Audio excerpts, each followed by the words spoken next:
Mon micro est à 10%. Ce qui veut dire qu'on doit finir ça très vite.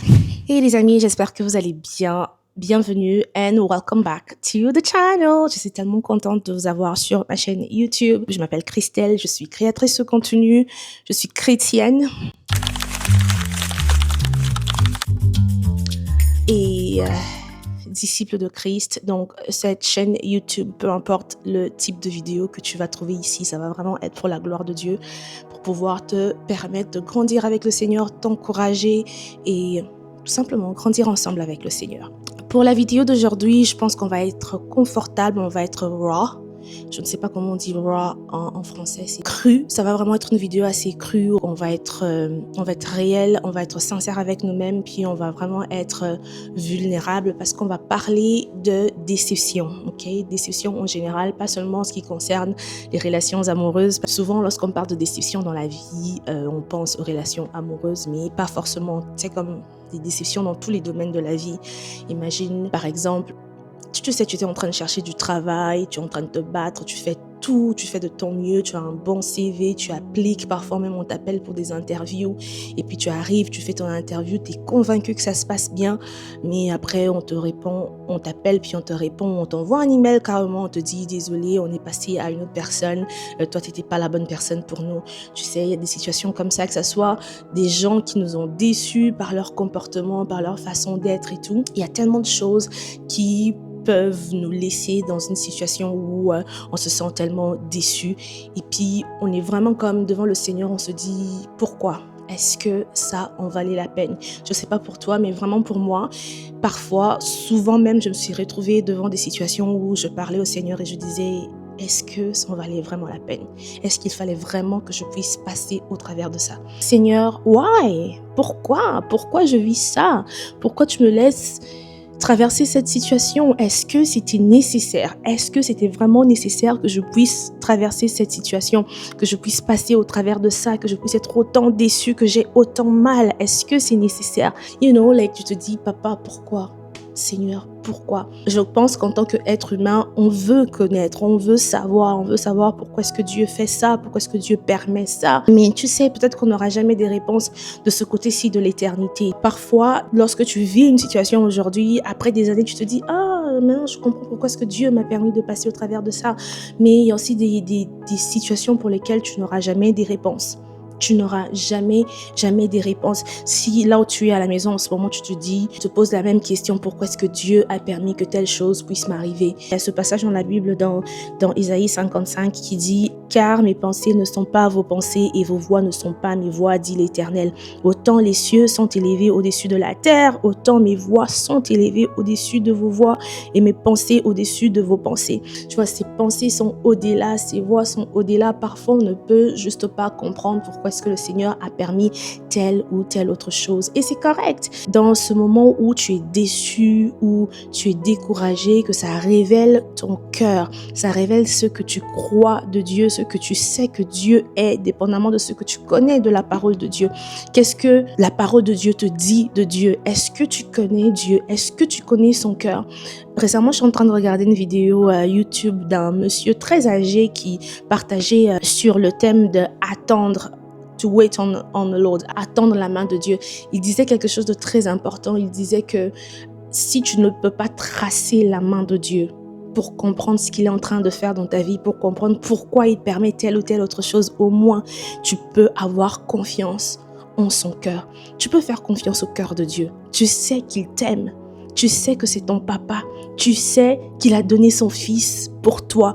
La preuve la plus incroyable d'amour qu'il existe sur cette terre, c'est le fait qu'il a donné son fils pour toi. Il t'aime d'un amour infini, inimaginable.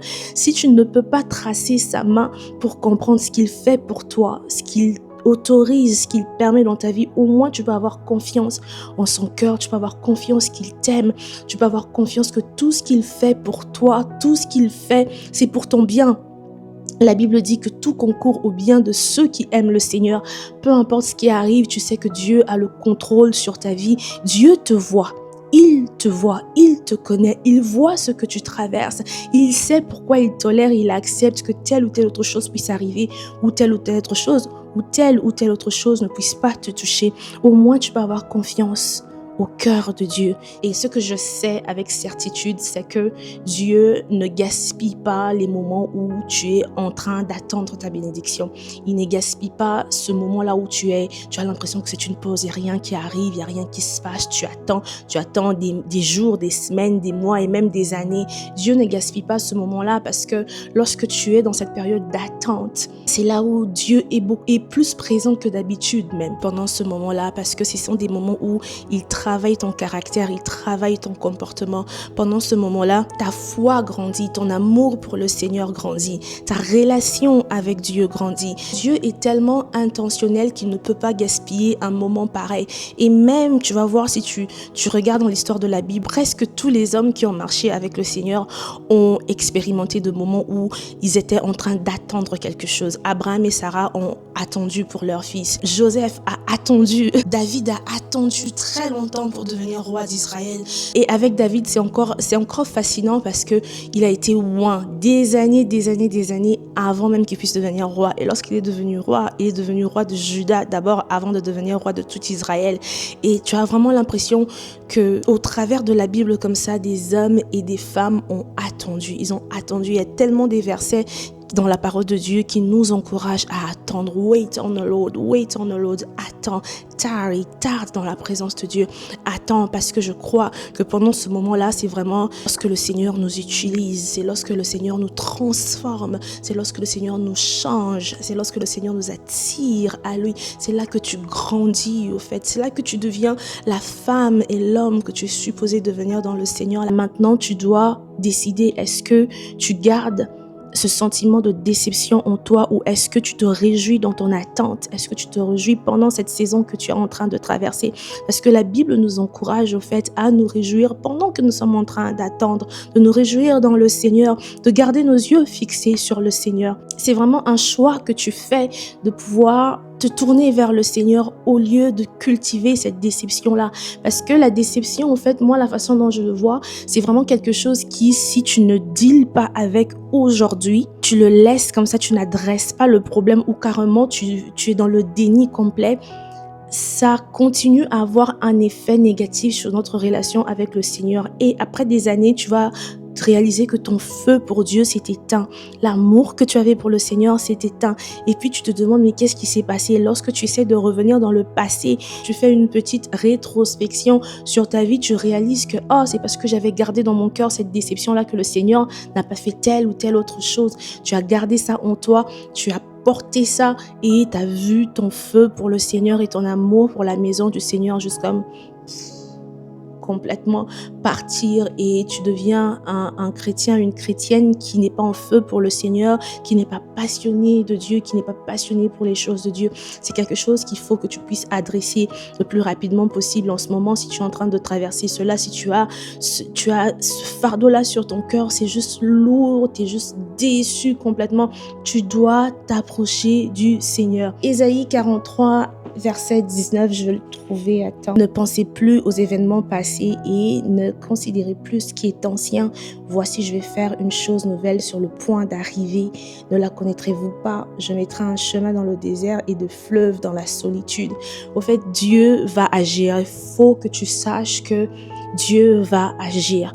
Peut-être qu'il ne va pas agir de la manière dont tu imagines, ok? Peut-être qu'il va le faire d'une autre façon, mais il va agir, il va intervenir. Il va intervenir pour ta situation, il va mettre sa main sur ta situation, il va ouvrir les portes qui semblent encore être fermées aujourd'hui. En tout cas, il va pourvoir pour toi parce que je crois que Dieu, c'est un papa responsable, ok? Il aime pourvoir pour nous, il aime s'occuper de son peuple. Il ne peut pas être comme les pères de ce monde qui ne s'occupent pas de leurs enfants, qui c'est correct pour eux, que leurs enfants puissent se trouver dans des situations bizarres. Non, notre Dieu est un père responsable et au temps opportun, il va agir. C'est ce qu'il dit. Il dit, je m'apprête à faire quelque chose de nouveau est sur le point d'arriver. Mais avant que cette chose puisse arriver, tu dois arrêter de considérer ce qui est arrivé dans le passé, cette déception que tu gardes encore dans ton cœur, tu dois juste la laisser. Tu dois la laisser partir.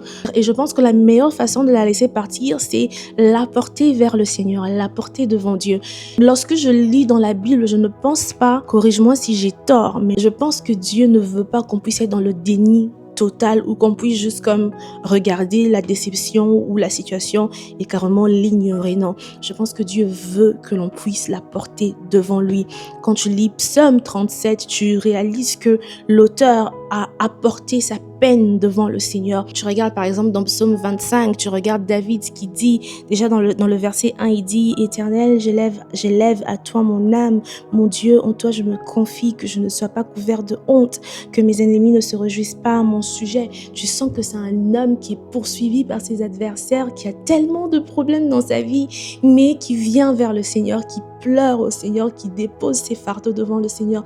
Et je pense que c'est ça que le Seigneur veut que nous puissions faire lorsque nous traversons ces situations-là. Tu viens juste te déposer vers le Seigneur, tu parles, you just pour out your heart, tu déverses ton cœur devant le Seigneur et tu lui dis ce que tu ressens. Tu sais, d'habitude, c'est ce qu'on fait dans toutes nos relations, en fait. Lorsque tu es dans une relation saine, ok, si ça ne va pas, s'il y a quelque chose qui te tracasse, il y a quelque chose qui te dérange, tu dois être à mesure de parler avec la personne et juste lui dire que je suis vraiment déçue de telle situation, j'ai pas aimé comment est-ce que tu m'as traité, je me suis sentie abandonnée, j'ai senti comme si tu ne m'écoutais pas, comme voilà, tu parles ton cœur, tu lui dis ton cœur, tu lui dis ton cœur au lieu de le cacher, parce que à force de cacher cela, à force de cacher ta frustration, ça grandit, et lorsque ça explose, souvent ça conduit à quelque chose de très négatif, et lorsqu'on veut essayer de construire, on se rend compte qu'il y avait tellement de frustration dans le passé que si on a dépassé le point où on pouvait réparer la relation, tu vois.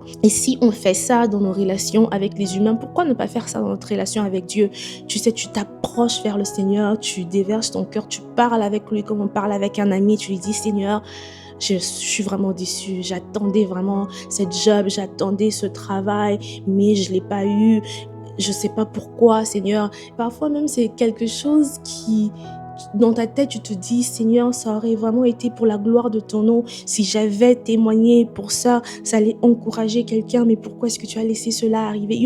Tu peux parler au Seigneur, tout simplement. Ça n'a rien à voir avec les plaintes. C'est différent de se plaindre. C'est comme juste déverser ton cœur et être sincère. Ça ne sert absolument à rien de cacher cela, parce que Dieu connaît, il connaît ton cœur, il nous connaît très bien, il peut lire au travers de nous, il sait ce que tu penses, il sait ce que tu veux dire, ce que tu n'as pas encore dit avant que tu puisses même le dire, avant même que tu puisses le penser, il connaît tout ça.